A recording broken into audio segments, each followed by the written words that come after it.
অভয়ারণ্যের মধ্যে একটা ভালো একটা রাস্তা পাইলাম এতক্ষণ পর। দেখতে তো অনেক পরিষ্কার লাগতেছে, তো এটা ধরে যাই সবাই। ওয়াসাম, ওয়াও ওয়াও, দেখেন কি সুপার রাস্তা। তো এইরকম রাস্তা হলে আর কথাই নাই। আমরা খুব দ্রুতই বান্দরবান পৌঁছে যাবো ইনশাল্লাহ।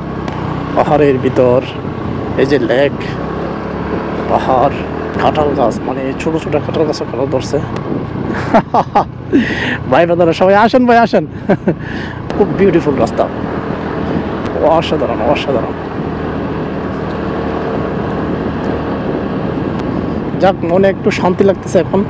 মানে দুর্গম পাহাড়ের মধ্যেও অনেক সুন্দর একটা রাস্তা, অনেক পরিষ্কার, দেখেন একদম স্মুথ একটা রাস্তা।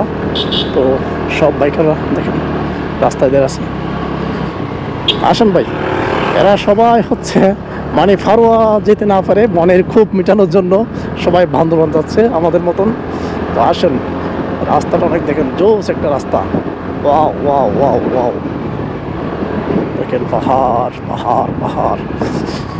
এটা নতুন করছে রাস্তা, মানে খুব সুন্দর একটা রাস্তা। মানে মনটা ভালো হয়ে গেছে, রাস্তা ভালো দেখলে মন ভালো হয়ে যায়। এতক্ষণ ধরে কি বলতাম, মানে ধন্যবাদ। তো রাস্তা খারাপ দেখে আমাদের রাজু ভাই দাঁড়াইছেন। গ্রুপ ট্যুরের মজাই আলাদা, আর গ্রুপের মধ্যে অভিজ্ঞতা মানুষ থাকলে মানে আর কোনো কথাই নাই। তো আমাদের এই 6 জনের গ্রুপে ওনারা 6 জনেই খুব অভিজ্ঞতাশীল, অনেকেই সারা বাংলাদেশ ঘুরে আসছে এরকম। অসাম অসাম একটা রাস্তা, অসাম। এই পাহাড়, নিচে সমতল, মানে অনেক উঁচু দেখেন।